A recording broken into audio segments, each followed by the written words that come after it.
not as something we are, but as something deeply social that shapes us and how we move through the world. Our goal is to analyze gender as a social system through the lens of constructionism and intersectionality. We're looking how it structures identities, access to power, and everyday experiences, especially across different cultural contexts from the US and Russia. So you may think gender is just a self-identity. However, it's much bigger. It's actually a social system because it apportions the resources we have, the roles and norms based on how someone is perceived, male or female. Now, the first question we have to ask is gender and sex the same thing? They are not. Sex refers to biological characteristics that we are born with, where gender is a social construct based on what is expected of the time, the place, and where we're growing up. Therefore, gender and sex are different things and not one and the same. Now let's look at this through other theoretical perspectives. Jessie, could you please tell us? Intersectionality and gender are two things that are very heavily intertwined. Gender is a huge part of our world, but is not a single working entity. There are lots of things going in on it. One of the big examples of early gender and intersectionality is early first wave feminism, which was really only helpful for white women and not African American women. So that shows one of the first big movements where race, especially like race, had a huge part on one gender. And could you please tell us about networking theory as well? Now, networking theory kind of looks at how people socialize and things come about. One of the big gender divides is the boys' club, quote unquote, where in the past women could not really have lives outside of the home. So these spaces where business were conducted, such as like fencing clubs, usually considered more like sporting events and masculine clubs, were still very much kept male-only spaces until recently. And women infiltrating those spaces can be seen in a negative light. Some women are shamed for having lives outside of the home and work. So now we need to identify these two terms, gender norms and gender roles. So gender norms are the beliefs about what is considered appropriately female and male, and these are kind of broad beliefs. For example, women are more nurturing or that men are more assertive. These are the gender norms. And then there are gender roles, which are more fixed behaviors of that people are expected to fulfill. For example, it could be a breadwinner position for men is a gender role, the caregiver position for women is also a gender role. But it's also one important thing we need to notice is that right now gender is not really considered binary like male and female. Gender is considered more of a spectrum. So this is something that is important to address as well. Actually, gender is not an isolated system, right? It interacts with a lot of other systems and institutions. And a lot of institutions actually reinforce existing gender norms and gender roles. For example, media, religion, and family. So can you share your example with us? One of the ones I really grew up with was in media, where you have the family dynamic of the housewife who has to take care of a pretty incompetent husband and some really bratty children, really reinforcing men being able to go off and not take care of their children, where the women are left to take care of everything else. And I think very interesting example of how education reinforces the gender norm is that in Russia, for example, we have this class that's called technological class, and basically girls and guys, they're divided, and girls learn how to cook and sew while guys do woodwork, and it's a mandatory class that lasts 3 years in middle school. Another place that I've really seen this is religion. I know you talk about an Orthodox church. We also have it in the Mormon church, where the man is in charge and the women are supposed to follow the man's lead. We asked several TED students to share what it is to be a woman for them, and look at these answers. They're very interesting. Some said power, some said being in a running situation, some said struggles with menstruation. So everyone's experience is very personal and different.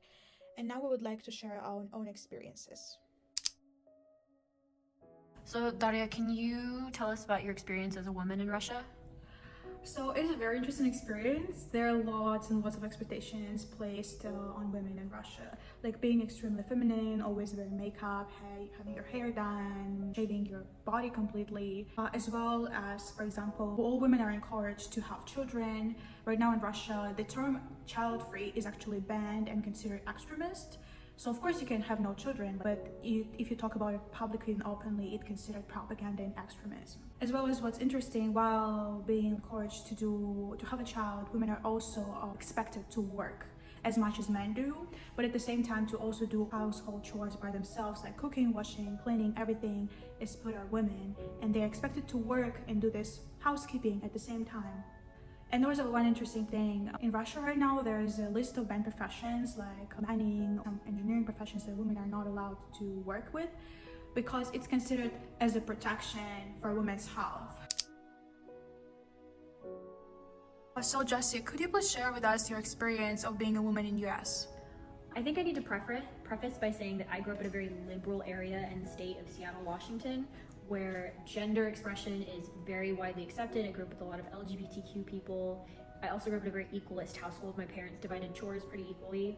Something that I find an interesting shift in the US is women no longer willing to do all of the housework and bring in half the money.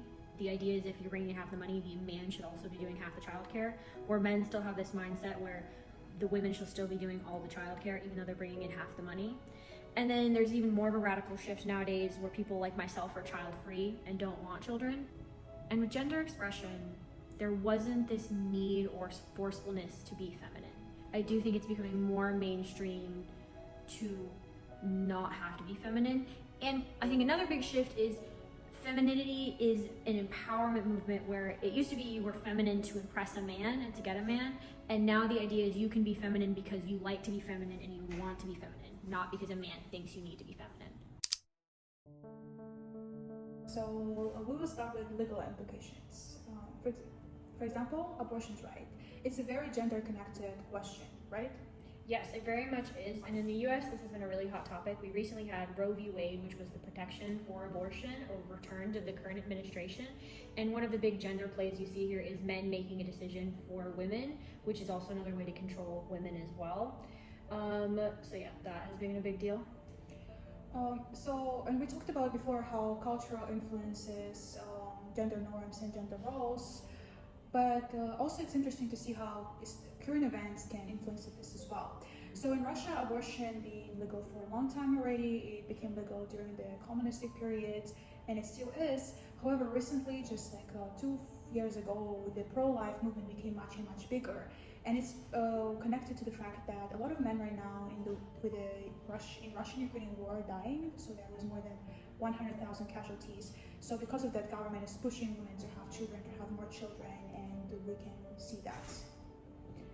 And the other application of gender system is the DEI. DEA in the US were originally passed for women's equal pay and for racial inequality. So you couldn't discriminate against race, age, and also nowadays you can't discriminate against if people have children or not, because that was also a really big issue in the past with women. If they had children, they weren't able to get the jobs that they wanted. So, but some of those have been rolled back under the current administration as well, which will be interesting to see how they play. Now let's cover gender system limitations. So as we talked about before, gender is not a binary thing, it's a spectrum. However, still a lot of laws around the world forget to consider non-binary and transgender individuals, leaving them out. So some gender systems still need to be updated on those matters. And the other thing that we need to consider as gender system itself and binary gender system is a Western colonial construct. So in a lot of cultures, it actually hasn't been introduced until colonization and was quite novel and new. So I would like to give you an example of Yoruba tribe. Before they were colonized, they had these categories that were called Obinrin and Okunrin, and they actually were associated with reproductive functions, however did not impose any hierarchical gender structure. And only with colonization, the terms like male and female were introduced to them. As well as before colonization, their gods were neutral, the women could be chiefs and had access to some education, but after British colonized them, they forbidden women from having chief positions and access to education, justifying it by protecting native women from native men. And we've already seen that with the Russian case, how inequality is justified as the protection.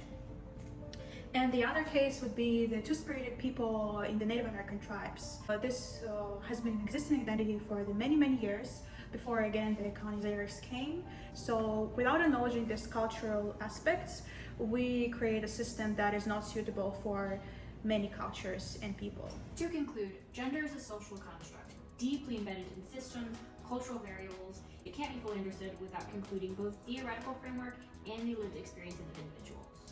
Moving forward, it is crucial that we adopt more inclusive intersectional approaches to better understand the complex dynamics of gender systems across different cultures. Thank you for listening.